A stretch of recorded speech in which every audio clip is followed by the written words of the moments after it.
जैसे इलेक्शन का माहौल शुरू हो जाता है, हम देखते हैं लोग किराना बांटना शुरू कर देते हैं। 5 साल में 400 रुपए का किराना, ये किसी भी समस्या का पर्यायी समाधान नहीं हो सकता।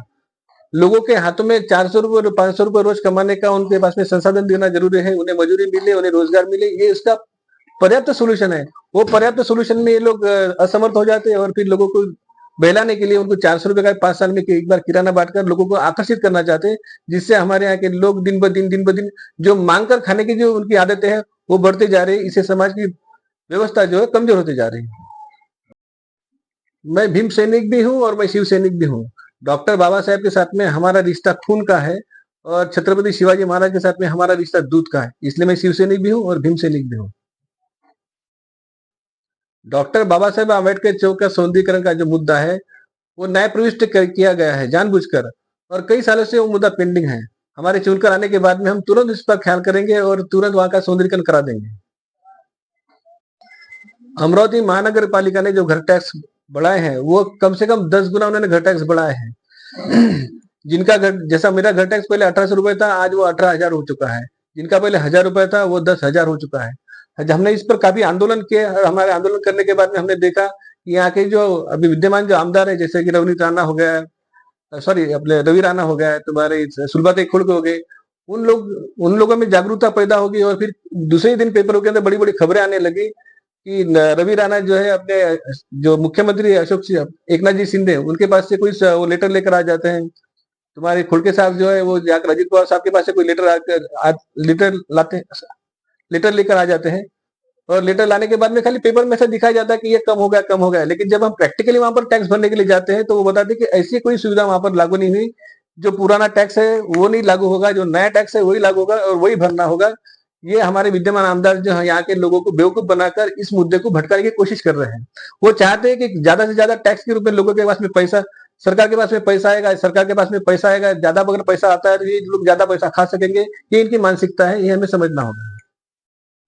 ये जो कमर तोड़ बड़ी हुई महंगाई है, इसको कम करने का हमारे पास में रास्ता है। हम आपको विश्वास दिलाते हैं, हम चुनकर आने के बाद में कम से कम 10 से 15% तक का लोगों का हर चीज में इसका एक कम कराएंगे, रेट्स कम रहेंगे, और यहाँ पर जो महंगाई का जो बड़ी महंगाई वो हम इसको कम करा के देंगे। एक हमने आपसे स्ट्रेटेजी बनी है, लेकिन वो स्ट्रेटेजी हम चुनकर आने के बाद में लोगों के सामने एक्सपोज करेंगे। अभी 14 अक्टूबर 2016 को जब हमने भीम टेकरी पर जाकर देखा तो हमें नजर आया वहां पर कि धर्म हमारा धर्म चक्र प्रवर्तन दिन है, इतना हमारे लिए एक नायाब दिन है। और जिस दिन हम जब जाकर वहां पर देखते हैं भीम टेकरी पर, तो हमें वहां पर कोई कोई आदमी नहीं दिखाई पड़ता। डॉक्टर बाबा साहेब आम्बेडकर के पुत्र के सामने केवल 15-20 सुअर खड़े थे। ये सब बातों को देखने के बाद में हमारे आंख से आंसू निकले। मैंने भी ये क्या हो रहा है, जब बाबा साहब ने कहा कि जाओ पूरा भारत देश बौद्धमय बनाओ, और हम अपने एरिया के अंदर का जो हमारे भीम टेकरी का जो बौद्ध स्थान है हम उसके बारे में अविकसित रहे। हमने देखा वहां पर कि वहां पर कोई व्यवस्था नहीं है। उसके बाद में हमने वहीं से वहां के जो भंते जी थे, हमने उनसे पूछा कि भी ये सब प्रॉब्लम क्या है। तो बोले कई 10 साल हो गए ये मूर्ति ऊपर से नीचे लाके रखी है, ये ऊपर जा नहीं रही, ऊपर का काम चालू है, अभी तक पूरा हुआ नहीं है। और ये जो इतनी बड़ी भगवान बुद्ध की इतनी सारी बड़ी जो मूर्ति थी वो कई सालों से वो 10x10 के रूम के अंदर बंद थी। इसके खिलाफ फिर हमने वहां से एक ऐलान कर दिया था कि भाई इसके लिए जो जिम्मेदार है उस समय के जो नगर सेवक थे मिस्टर मार्डिकर, हमने तभी उनको ऐलान कर दिया था कि मिस्टर मार्डिकर तुम इस तरह से अगर हमारे समाज के साथ में खिलवाड़ करेंगे तो हम तुम्हारी राजनीति सिरे से खत्म कर देंगे। उसके लिए हमने उसके जो नेक्स्ट जो इलेक्शन आया है कारपोरेशन का, उसमें मैं अपक्ष खड़ा रहा, और मैं मुझे बताते समय गर्व हो रहा है कि मैं अपक्ष होने के बाद में अविनाश मार्डिकर जैसे एक दिग्गज कांग्रेसी नेता को हमने इलेक्शन के अंदर हरा दिया, और एक समाज की जो हमने जीत कराकर दिखाई थी, ये हमारी उपलब्धियां हैं। उसके बाद में हमने भीम टेकरी के ऊपर आंदोलन किया इसके ऊपर, और लोगों की ओर से हमें काफी अच्छा समर्थन मिला। हमने वहां पर एक स्वच्छता अभियान के नाम पर काफी बड़ा एक मिशन शुरू किया था। उसमें एरिया के परिसर के सैकड़ों लोग उसमें शामिल होना शुरू हो गए, और समय के साथ में ऐसा होता गया कि जो वहां की जो बौद्ध धर्म प्रचार समिति है उस पर काफी मॉरल प्रेशर पैदा हुआ, और फिर उन्हें उस मूर्ति को ऊपर स्थापित करना पड़ा। ये हमारे लिए इतने सालों का जो काम रुका हुआ था हमने उसको अंजाम दिया। बुद्ध मूर्ति भीम टेकरी पर भगवान बुद्ध की मूर्ति की स्थापना होने के बाद में उसी से उस साल आने जो बौद्ध पूर्णिमा थी उस समय में हमने वहां पर एक महापरित्राण पाठ का आयोजन किया, जबकि उस समय में कोरोना का काल था। हमने वहां पर महापरित्राण पाठ लिया। आज हमारे जो भंते जी, आदरणीय भंते जी, क्या नाम था उनका, नैन ज्योति भंते जी, उनके हाथ से वहां पर महापरिनिर्वाण पाठ लिया और कम से कम 4,000 लोगों की वहां पर भोजन की व्यवस्था की गई थी। कोरोना काल में भी हजारों लोग वहां पर उपस्थित हुए और लोगों ने उस महापरिनिर्वाण पाठ का आनंद लिया और वहां से लोगों का जो एक मनोबल और बढ़ता गया, समाज की एकता बढ़ती गई थी।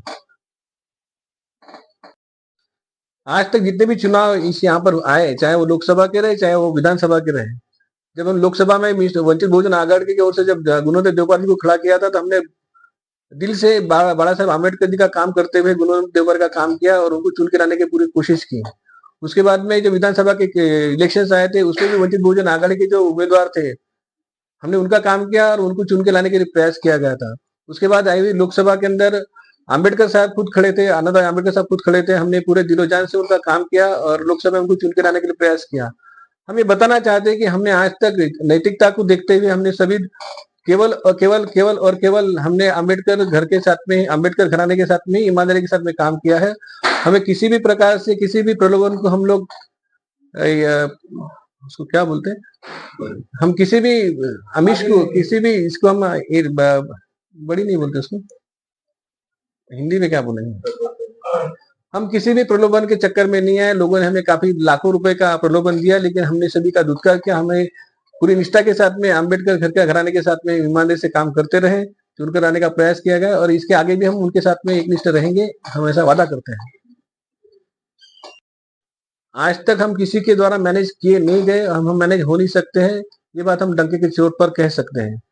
ना हम कल तक मैनेज हुए, ना हम इसके आगे भी मैनेज होंगे, हम वैसे ही रहेंगे जैसे हम हैं।